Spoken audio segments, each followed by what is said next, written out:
Hello friends, I'm Mukesh Goyal. I hope कि आप बहुत अच्छे हैं। और फ्रेंड्स, आज हम बात कर रहे हैं एंड टेट में अपना एक टॉपिक है दैट इज स्किल लैब्स। मैं अभी आपको सिलेबस दिखाता हूं थोड़ा और उसमें बताता हूं कि स्किल लैब्स के बारे में कहाँ बात की गई है।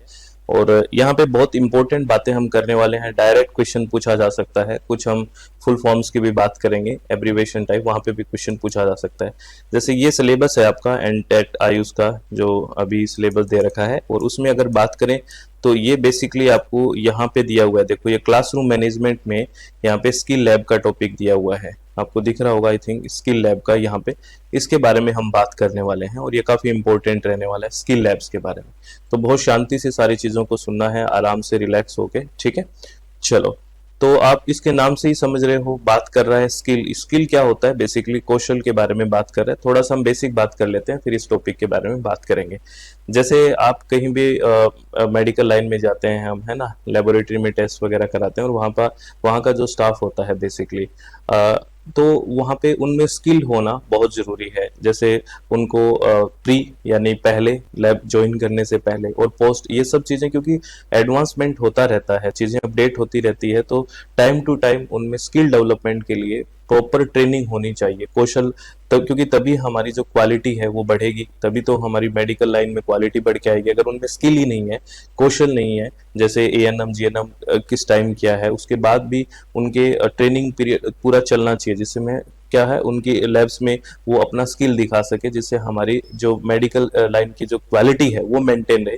और यहाँ से इस तरह की बातें होने वाली है, और जो टू द पॉइंट जहाँ पे क्वेश्चंस पूछे जा सकते हैं वहाँ पे भी मैं बात करूंगा। तो बहुत आराम से सुनना है, ये एंड टेट के बारे में बहुत इंपॉर्टेंट टॉपिक है। और आपको पता है एंड टेट के लिए हमारी वेबसाइट पे एडमिशन ओपन है, अगर आप तैयारी करना चाहते हैं तो वो मैं थोड़ी देर में बात करूंगा। तो चलो, इसमें सबसे पहले हम बात करेंगे मिलेनियम डेवलपमेंट गोल। आपको एक बात बता दूं, जब भी आप पेपर देने जाओ उससे पहले मिलेनियम डेवलपमेंट गोल्स के बारे में कुछ बातें पढ़ के जाना। मिलेनियम डेवलपमेंट गोल 2000 में आए थे और 2015 में ये कंप्लीट हुए। Basically millennium development goal total 8 थे। कितने थे? 8 गोल रखे गए थे कि ये हमें अचीव करना है। तो बेसिकली अगर हम बात करें मेडिकल लाइन की, तो यहाँ पे मैटरनल और चाइल्ड हेल्थ की बात करें तो कौन कौन से गोल थे? गोल नंबर 4 और गोल नंबर 5 इसके बारे में बात कर रहा था। कब, कहाँ पे? मिलेनियम डेवलपमेंट गोल में। The millennium development goal 4 and 5 on improving maternal and child health के बारे में बात कर रहा था। तो इसलिए हम यहाँ पे स्किल लैब में वो चीजें शामिल कर रहे हैं, क्योंकि क्वालिटी को मेंटेन करना है, तो हम बेसिकली हेल्थ को इंप्रूव करने की बात कर रहे हैं। तो डायरेक्ट आपसे पूछा जा सकता है कि एमडीजीज में यानी मिलेनियम डेवलपमेंट गोल में कौन से गोल में हमने मैटरनल और चाइल्ड हेल्थ की बात की है? गोल नंबर 4 एंड 5 में। आपको सीरीज वाइज आठों के आठों गोल पता होना चाहिए, ये मैं आपको बता दूं। पहले नंबर के गोल में क्या है ये भी पूछ सकते हैं, दूसरे में क्या है ये भी पूछ सकते हैं। तो पहली बात तो ये आपको ध्यान रखना है, ठीक है। उसके बाद में आपको पता है एज सस्टेनेबल डेवलपमेंट गोल आए, क्योंकि मिलेनियम डेवलपमेंट गोल कंप्लीशन 2015 में हुआ और ये काफी अच्छा रहा इनका परफॉर्मेंस। तो उसके बाद जनवरी 2016 में सस्टेनेबल डेवलपमेंट गोल आए, ठीक है। जनवरी 2016 में क्या है? सस्टेनेबल डेवलपमेंट गोल आया। और जैसे 2000 में मिलेनियम डेवलपमेंट गोल आए थे, 2015 तक अचीव करना था, वैसे सस्टेनेबल डेवलपमेंट गोल कब तक अचीव करने हैं? 2030 तक अचीव करने हैं। और टोटल सस्टेनेबल डेवलपमेंट गोल है 17। इनको भी आपको याद रखना है बेसिकली सीक्वेंस में। जैसे मिलेनियम 8 थे और सस्टेनेबल कितना है? 17। तो यहाँ पे हेल्थ से रिलेटेड बेसिकली कौन सा गोल है? सस्टेनेबल डेवलपमेंट गोल 3 याद रखना है, includes ensure healthy life and promote wellbeing for all at all age. इसके बारे में भी आपसे पूछा जा सकता है। जैसे मिलेनियम डेवलपमेंट गोल में गोल नंबर 4 एंड 5 में इसके बारे में बात हुई है, मैटरनल एंड चाइल्ड हेल्थ के बारे में। और सस्टेनेबल डेवलपमेंट गोल 3 में बात हुई है, जो हेल्दी लाइफ की बात करता है, वेलबींग की बात करता है, ऑल एजेस की। तो ये आपको ध्यान रखना है, ठीक है। चलो, अब इसको थोड़ा स्टार्ट करते हैं। Improving the maternal and child health and their survival are central to the achievement of national health goal under the national health mission. ये आपको लाइन समझ में आ गई होगी कि जो नेशनल हेल्थ मिशन है, मातृ एवं शिशु स्वास्थ्य में सुधार और उनका जीवित रहना, राष्ट्रीय स्वास्थ्य मिशन यानी कि नेशनल हेल्थ मिशन के तहत राष्ट्रीय स्वास्थ्य लक्ष्यों की प्राप्ति के लिए एक केंद्रीय है, एक महत्वपूर्ण चीज है। और एसडीजी लक्ष्य 3 में सभी आयु वर्ग के लिए स्वस्थ जीवन सुनिश्चित करना और कल्याण को बढ़ावा देना इसमें शामिल है, ठीक है। चलो, आगे बात करते हैं। ये अपनी वेबसाइट है बेसिकली, अगर आप ज्वाइन करना चाहते हैं एनटेट के बारे में, इसमें आपको कंप्लीट सिलेबस की वीडियोस मिल जाएगी, वहीं पे पीडीएफ मिल जाएगी, आप फटाफट रिवाइज करके पढ़ सकते हैं चीज़ों को। अपनी वेबसाइट है www.swmg.in, मोबाइल एप्लीकेशन SWMG, ये कॉन्टैक्ट नंबर है, और ये अपना यहाँ पे बैनर दिखेगा, वहाँ पे क्लिक करके आप ज्वाइन कर सकते हैं। वेबसाइट का लिंक आपको डिस्क्रिप्शन बॉक्स पे भी मिल जाएगा, ठीक है। चलो, और एक वेबिनार होना है फ्रेंड्स अपना 17 को, 17 नवंबर को। अगर आप ज्वाइन, इसमें नेट के बारे में सारी बातें होंगी, नेट के बारे में, यूजीसी नेट के बारे में। अगर आप ज्वाइन करना चाहते हैं तो वो वेबिनार के लिए अपनी सीट बुक करवा सकते हैं, लाइव इंटरेक्शन होगा उसमें। चलो अब बात करते हैं आगे। एक यहाँ पे टर्म दिख रही होगी CAT, CAT, it means call to action. यहाँ इस तरह से क्वेश्चन आपसे पूछा जाएगा, government of India call to action submit कब हुआ? फेब 2023 में। तो आपको 2013 में, 2013 में हुआ, ये भी आपको याद रखना है। गवर्नमेंट ऑफ इंडिया कैट यानी कि call to action submit in Feb 2013। The ministry of health and family welfare launch reproductive, maternal, newborn, child, adolescent health and nutrition. इसका शॉर्ट में क्या लिखते हैं? RMNCAH प्लस एन यानी कि न्यूट्रिशन की बात कर रहा है। और आपसे हो सकता है इसके फुल फॉर्म के बारे में पूछा जाए। ये भारत सरकार ने फरवरी 2003 में कॉल टू एक्शन शिखर सम्मेलन हुआ था, और इसी अवसर पे इसकी बेसिकली ये लॉन्च हुआ था, RMNCAH+N। तो R का मतलब यहाँ है रिप्रोडक्टिव, M का मतलब है मैटरनल, N का मतलब है न्यूबॉर्न, C का मतलब है चाइल्ड, A का मतलब है एडोलसेंट, और H का मतलब है हेल्थ, और प्लस HN का मतलब न्यूट्रिशन की बात कर रहा है ना। तो आपसे ये पूछा जा सकता है कि फुल फॉर्म क्या है। दूसरा ये पूछा जा सकता है कि CAT को कॉल टू एक्शन कब सबमिट हुआ? फेब 2013 में हुआ। और या ये पूछा जा सकता है कि RMNACH+N की कब लॉन्च हुआ? तो आप कहोगे फेब 2013 में, कैट के दौरान लॉन्च हुआ। ये प्लीज ध्यान रखना, ठीक है। चलो आगे बात करते हैं, इसमें और क्या है। ये बहुत इंपॉर्टेंट बातें प्लीज ध्यान रखना। Despite the various types of training in RMNCH+A, it is observe that the health care provide are less confident in applying skills, limited focus on assessing the competencies acquired by the trainees during the training, inadequate exposure opportunity to practice them during training, lack of post-training follow-up, and underutilization of trained manpower at functional health facilities have resulted in compromise of skill acquisition, practice and है ना sustenance. क्या कह रहे हैं देखिए, बहुत आराम से सारी बातें इसमें लिख दी कि RMNH+A में विभिन्न प्रकार के प्रशिक्षणों के बावजूद, बहुत सारी ट्रेनिंग दे दी है, उसके बावजूद भी यह देखा गया है कि स्वास्थ्य सेवा प्रदाता कौशल लागू करने में कम आश्वस्त है। प्रशिक्षण के दौरान प्रशिक्षुओं द्वारा अर्जित दक्षताओं के आकलन पर सीमित ध्यान है, ज्यादा ध्यान नहीं है, लिमिटेड फोकस है। प्रशिक्षण के दौरान उन्हें अभ्यास करने का अपर्याप्त अनुभव या अवसर है। प्रशिक्षण के बाद अनुवर्ती कार्रवाई की कमी है, यानी कि मैं पोस्ट ट्रेनिंग की बात कर रहा था, फॉलोअप नहीं है। और कार्यात्मक स्वास्थ्य सुविधाओं में प्रशिक्षित जनशक्ति का कम उपयोग है। कौशल अधिग्रहण, अभ्यास और जीविका के मामले में समझौता हुआ है, यानी कि बिल्कुल यहाँ पे अच्छे से नहीं हो रहा। सीधी सी बात, काम ये कह रहे हैं कि कहीं ना कहीं कॉम्प्रोमाइज हो रहा है इन चीजों को, स्किल को लेके, ठीक है। तभी हम लैब में स्किल की बात कर रहे हैं, ठीक है। चलो, तो comprehensive skill lab with skill station are designed with the aim of acquisition and upgradation of the skills of health care provider to enhance their capacity to provide quality RMNCH+A services, leading to improve health outcomes. A skill lab will comprise of skill stations where the trainees learn through practicing skills on mannequins, simulation exercise, demonstration videos and presentation. Basically बात ये की गई है कि जैसे हम बात कर रहे थे कि स्किल की दिक्कत हो रही है, स्किल नहीं है, ट्रेनिंग प्रॉपर्ली नहीं है, तो स्किल लैब है, उसमें स्किल्स, उस कंसेप्ट में स्किल सेशन है वो डिजाइन किए जाएंगे। उसका मेन एम यही है कि उनकी कैपेसिटी को बढ़ाया जाए, ठीक है ना। और इससे हमारे जो हेल्थ के जो आउटकम आने हैं वो इम्प्रूव्ड आएंगे, अच्छे आएंगे, है ना।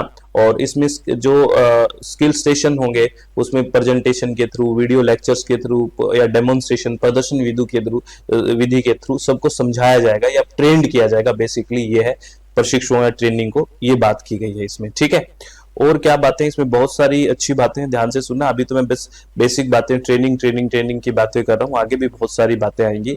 और इसका अगर आपको ऑब्जेक्टिव टाइप क्वेश्चन पेपर है तो ऐसा बना के पूछ ले कि इसका मेन ऑब्जेक्टिव क्या है, जो हम बात कर रहे हैं स्किल लैब्स के बारे में। तो the basic objective is reorientation of the personnel during in-service training and continuing medical education of health care provider for RMNCH plus services. The skills lab will also be utilized to train and orient the student pursuing ANM, GNM and midwifery courses. The certification will be based on the competencies acquired during the training. यानी कि उनको जो certificate मिलेगा, जो training है उनको उनने क्या कॉम्पिटेंसीज, क्या उनने दक्षता अर्जित की है, उसके आधार पे मिलेगा, प्रमाणन या प्रमाण पत्र मिलेगा। तो यही बात है, इसका मूल उद्देश्य जो RMNH प्लस ए सेवाओं के लिए स्वास्थ्य सेवा प्रदाताओं की सेवाकालीन प्रशिक्षण और सतत चिकित्सा शिक्षा के दौरान कर्मियों का पुनर्संयोजन करना है, ओरिएंटेशन करना है। कौशल प्रयोगशाला का उपयोग ANM, GNM और मिडवाइफरी जो पाठ्यक्रम है उनके जो छात्र हैं उनको प्रशिक्षित करने और उनका उन्मुखीकरण करने के लिए प्रयोग किया जाएगा। तो आपसे ये भी पूछा जा सकता है कि ये जो प्रोग्राम है स्किल लैब में, ये किस किस के वो ट्रेन करने के लिए किया जाएगा। तो जो परस्यूइंग है ANM, GNM या फिर मिडवाइफरी कोर्सेज, उनके लिए होगा। ये आपको ध्यान रखना है, ये भी इंपॉर्टेंट बात है। ठीक है, चलो बहुत बढ़िया, आगे बात करते हैं फ्रेंड्स। आगे ये यहाँ पे थोड़ा सा ऑब्जेक्टिविटी बनेगी आपका, और ये ऑब्जेक्टिव क्वेश्चन में डायरेक्ट पूछा जा सकता है। और फ्रेंड्स आप लोगों को ये सब चीजें ठीक लग रही है तो मैक्सिमम लोगों के साथ शेयर कर सकते हैं और लाइक ये सब कर सकते हैं, उससे हमें भी मोटिवेशन मिलता है। ठीक है, देखिए the target audience of the operational guideline on skill labs, यानी कि जो कौशल प्रयोगशाला है उस पर परिचालन दिशा निर्देश के लक्षित दर्शक कौन है, यानी कि टारगेट ऑडियंस कौन सी होगी, ये बहुत इंपॉर्टेंट है। ये ऑब्जेक्टिव टाइप बना के पूछा जा सकता है कि स्किल लैब में जो है बेसिकली टारगेट ऑडियंस कौन सी है।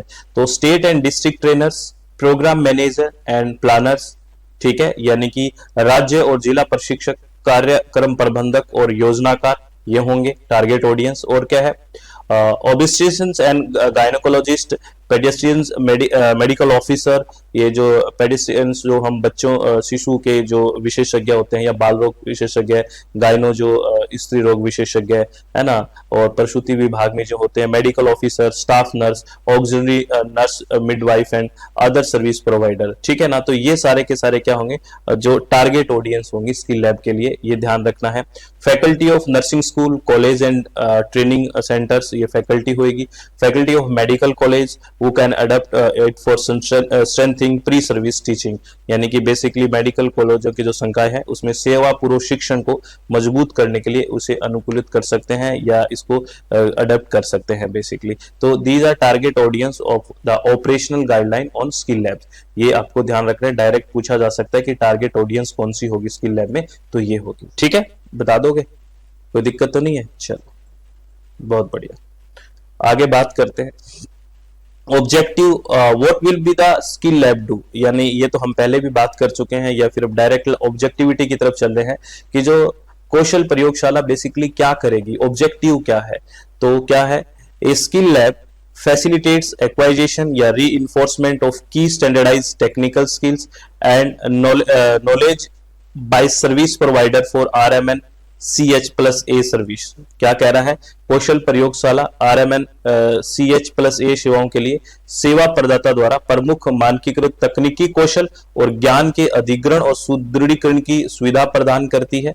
और क्या है, ensures the availability of skilled personnel at health facilities, स्वास्थ्य सुविधाओं में कुशल कर्मियों की उपलब्धता सुनिश्चित करेगी। ये improve the quality of pre service training, सेवा पूर्व प्रशिक्षण की गुणवत्ता में सुधार करना।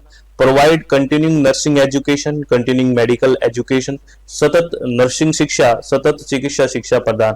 ये basically these are main objective, यानी बेसिकली आपसे पूछ ले कि स्किल लैब क्या क्या करेगी, what will the skill lab do, तो ये बातें होंगी स्किल लैब, ये करेगी स्किल लैब, यानी कि ये इसका उद्देश्य रहेगा, ये आपको ध्यान रखना है, ये इंपॉर्टेंट है भाई। ठीक है, क्योंकि ये ऐसे ही ऑब्जेक्टिव क्वेश्चन बनेंगे बेसिक, और वहां आपको अजीब सा लग जाएगा कि क्या बना दिया स्किल लैब। टॉपिक बहुत इजी है, लेकिन चीजें एक बार निकल जानी चाहिए नजरों से। और ये नोट है, ये नोट क्या कह रहा है देखिए, the designated state nodal officer, यानी कि जिसको शॉर्ट में SNO बोला गया, हो सकता है आपको ये भी बोल दे स्किल लैब में SNO किसके लिए यूज हुआ है, बेसिकली स्टेट नोडल ऑफिसर।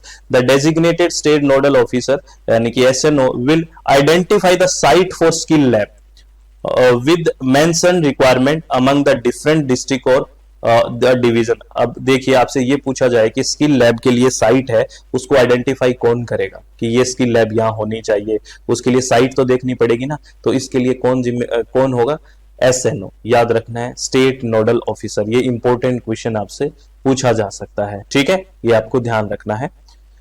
आगे बात करें फ्रेंड्स, आगे रिस्पॉन्सिबिलिटी ऑफ डिविजनल या डिस्ट्रिक्ट नोडल ऑफिसर। यहाँ पे हम बात करेंगे बेसिकली जैसे हम पीछे बात कर रहे थे स्टेट नोडल ऑफिसर की, यहाँ बात कर रहे हैं डिस्ट्रिक्ट नोडल ऑफिसर की, यहाँ क्या रिस्पॉन्सिबिलिटीज होंगी, ठीक है। देखिए, inspect the site, identify infrastructure gap, submit A renovation and furnishing plan with budget, get appropriate approval and initiate renovation and furnishing to be completed within 3 months। Site का निरीक्षण करेंगे, ये बुनियादी ढांचे की कमियों की पहचान करेंगे कि इंफ्रास्ट्रक्चर वगैरह ठीक है, बजट क्या है उसका, रिनोवेशन और उसका फर्निशिंग के बारे में बात करेंगे, और इसको 3 महीने के भीतर पूरा किया जाना चाहिए, यानी कि टाइम पीरियड भी दिया है, ये भी नहीं कि कभी भी, 3 मंथ्स का टाइम दिया हुआ है। The space allocated for skill lab should have uninterrupted power supply, वहां पे जो भी हमने स्पेस देखा है स्किल लैब के लिए, वहां पे किसी भी तरह का पावर सप्लाई में इंटरप्शन नहीं होना चाहिए, रेगुलर अनइंटरप्ट चलनी चाहिए, वाटर सप्लाई होनी चाहिए प्रॉपर, लाइटनिंग और वेंटिलेशन प्रॉपर होना चाहिए, है ना, ये भी आपको, और LCD प्रोजेक्टर भी होना चाहिए जिससे हमें ट्रेन करेंगे क्लासरूम में, ये भी ध्यान रखना है क्योंकि ICT चल रही है अभी, है ना। रिस्पॉन्सिबिलिटी क्या है, अगर हम बात करें, यही बात कर रहे हैं इसी की, DNO की, है ना, डिस्ट्रिक्ट नोडल ऑफिसर की, तो ये और क्या रिस्पॉन्सिबिलिटीज है, नॉमिनेट करेंगे 2 MOs को, है ना, जो मेडिकल ऑफिसर्स हैं उनको नॉमिनेट करेंगे। तो आपसे पूछा जा सकता है कौन नॉमिनेट करता है, तो डिस्ट्रिक्ट नोडल ऑफिसर, है ना। तो nominate 2 MOs, nurse as a mentors, nurses as a mentor, ठीक है, supervisor in additional to the skill lab trainer, ठीक है, for every district to follow up the monitoring visit for the skills lab trainer, regular reporting to progress to the SNO and DNO, ठीक है, इसके basically regular report देनी पड़ेगी SNO को कि क्या क्या हुआ, है ना। Coordination with nursing institution for conduct pre service training using skill lab, यानी कि नर्सिंग इंस्टीट्यूशंस है उनके साथ सामंजस्य बना के रखना पड़ेगा, कोऑर्डिनेशन करना पड़ेगा कि कैसे कैसे हम स्किल लैब को यूज कर रहे हैं, किस तरह से, उन्हीं से कोऑर्डिनेट करना है क्योंकि उन्हीं को तो करवाना है, ठीक है। और ट्रेनिंग ड्यूरेशन क्या है, ये भी आपसे पूछा जा सकता है, 6 days training for each batch, her batch के लिए कितना है, 6 days ट्रेनिंग, और बैच साइज कितना का होगा, 16 का होगा, ये भी सेपरेटली पूछा जाए, और 3 बैचेज होंगे एक महीने में, 3 बैचेज इन ए मंथ, ठीक है। ये फैक्ट्स हैं, फैक्ट्स को तो फैक्ट्स की तरह ध्यान रखना ही पड़ेगा।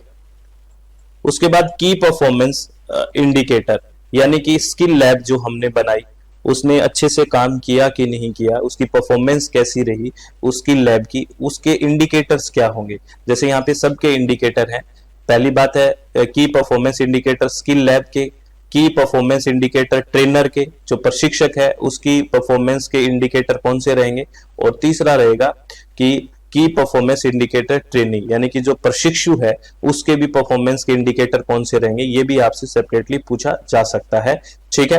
तो बेसिकली अगर हम बात करें स्किल लैब के की परफॉर्मेंस इंडिकेटर कौन सा है, percentage of trainees achieved competencies minimum 70%, यानी कि प्रशिक्षुओं द्वारा दक्षता प्राप्त करने का प्रतिशत न्यूनतम 70% तो होना चाहिए, तभी वो लैब ठीक है। Percentage of skill lab performing as per standard out of the total plant in the district, यानी कि जिले में नियोजित कुल में से मानकों के अनुसार प्रदर्शन करने वाली कौशल प्रयोगशालाओं का प्रतिशत, की किस उस स्टैंडर्ड से कितनी प्रयोगशालाएं गुजरी है। तो दीज आर की performance indicator of skill lab. अब है की परफॉर्मेंस इंडिकेटर ऑफ ट्रेनर, जो उसमें प्रशिक्षक है उसके लिए बात करें तो चलो उनके की परफॉर्मेंस के इंडिकेटर कौन से हैं, percentage of institutions following infection prevention protocol in labour room, OT यानी कि operation theatre, and laboratory among the delivery point allotted यानी कि आवंटित डिलीवरी पॉइंट में लेबर रूम, ओटी और प्रयोगशाला में संक्रमण रोकथाम प्रोटोकॉल का पालन करने वाली संस्था का कितना प्रतिशत है, उसका क्या परसेंटेज है। परसेंटेज ऑफ मैनेजरिंग विजिट यानी कि institutions covered out of the total allotted delivery point यानी आवंटित कुल डिलीवरी पॉइंट में से मैनेजरिंग विजिट यानी कवर की गई संस्थाओं का कितना उसका प्रतिशत है ट्रेनर का, प्रशिक्षक का, उस आधार पे उसको हम परफॉर्मेंस को बताएंगे। ठीक है, तो these are performance indicator of trainer. और अगर बात करें की परफॉर्मेंस इंडिकेटर ऑफ ट्रेनी यानी कि प्रशिक्षु की बात करें तो कौन कौन सा है, ये बहुत इंपॉर्टेंट है। Measure only 60% personnel of a particular delivery point go train at skill lab यानी कि किसी विशेष डिलीवरी पॉइंट के 60% कर्मियों को स्किल लैब में प्रशिक्षित किए जाने के बाद ही ये मेजर किया जाएगा। ठीक है, number of delivery point with model labour room setup in the district यानी कि जिले में स्थापित मॉडल लेबर रूम वाले डिलीवरी पॉइंट की संख्या कितनी है। और number of trainees not adhering to clinical protocol example AMS TSL BMW IMEP ENBC इनकी सबकी फुल फॉर्म देख के जाना। ठीक है, to measured after 3 months of individual training by skill lab trainer during mentoring visit यानी कि क्लीनिंग प्रोटोकॉल का पालन नहीं करने वाले प्रशिक्षुओं की कितनी संख्या है। मेंटरिंग विजिट के दौरान स्किल लैब प्रशिक्षकों द्वारा 3 महीने के व्यक्तिगत प्रशिक्षण के बाद मापा जाना है, यानी कि 3 महीने के व्यक्तिगत प्रशिक्षण के बाद ही ये चीजें मापी जाएगी। और अब एक बहुत अहम मुद्दा है सर्टिफिकेशन का, है ना, ये भी बात करेंगे। ये नोट है, इन नोट को नोट की तरह से संभाल के रखना। Note, at the end of training a post knowledge based test and skill test based on objective structured clinical examination जिसको शॉर्ट में OSCE बोला गया, skill test based on objective structured clinical examination for the critical skill shall be done यानी कि प्रशिक्षण के अंत में महत्वपूर्ण कौशल के लिए एक पोस्ट नॉलेज आधारित परीक्षण और ऑब्जेक्टिव स्ट्रक्चर्ड क्लिनिक परीक्षा पर आधारित कौशल परीक्षण किया जाएगा। अब देखिए, trainee securing more than 70% will be deemed to have acquired the skill and those securing less than this shall be reoriented as per skill gap identified. A database to this effect will be maintained at the skill lab यानी कि 70% से अधिक अंक प्राप्त करने वाले प्रशिक्षुओं को कौशल प्राप्त करने वाला माना जाएगा। ये पूछा जा सकता है कितने परसेंट अगर हमने हासिल कर लिया स्कोर तो हमें माना जाएगा 70% से ज्यादा, और इससे कम अंक प्राप्त करने वाले को पहचानने गए कौशल अंतराल के अनुसार पुनः उन्मुख किया जाएगा, रीओरिएंट किया जाएगा और इसका डाटाबेस स्किल लैब में मेंटेन किया जाएगा। ठीक है, तो ये स्किल लैब के बारे में कुछ फैक्चुअल इंफॉर्मेशन है और कुछ चीजें आपको मतलब बेसिक सी बातें हैं, बेसिकली स्किल की सारी कौशल की बात हुई है तो ये ध्यान रखना है। कुछ फुल फॉर्म भी आपको ध्यान रखनी है और कैट के बारे में भी जो हमने बात की वो ध्यान रखना है। अब मैं आपको बता दूं कि अपनी वेबसाइट है www.swmg.in, अपना मोबाइल एप्लीकेशन SWMG और ये कॉन्टेक्ट नंबर है। इस पे हम NTET का कोर्स है, अगर आप विलिंग है तो ज्वाइन कर सकते हैं। इसमें सारे कोर्स की वीडियो लेक्चर्स है। और हाँ, एक बात और फ्रेंड्स, नेट के लिए भी हम तैयारी करवाते हैं, paper 1, paper 2 EVS, paper 2 education. और 17 नवंबर को हमारा एक लाइव इंटरेक्शन चलेगा। 17 नवंबर को एक वेबिनार होना है 11:15 बजे। अगर आप विलिंग हैं तो आप ज्वाइन कर सकते हैं इस वेबिनार को। ठीक है, तो इसी वेबसाइट पे वेबिनार के नाम से होगा। आपके जो भी डाउट है आप पूछ सकते हैं, अपनी सीट बुक करवा सकते हैं। इसका लिंक आपको डिस्क्रिप्शन बॉक्स में मिल जाएगा। ठीक है, तो आप लोगों को बहुत बहुत धन्यवाद। आप लोग हमेशा खुश रहें और अपने चित्त को शांत रखें और आपके एग्जाम के लिए बहुत बहुत सारी शुभकामनाएं। आपको ऑल द वेरी बेस्ट। बहुत बहुत धन्यवाद। Thank you. Thanks a lot friends.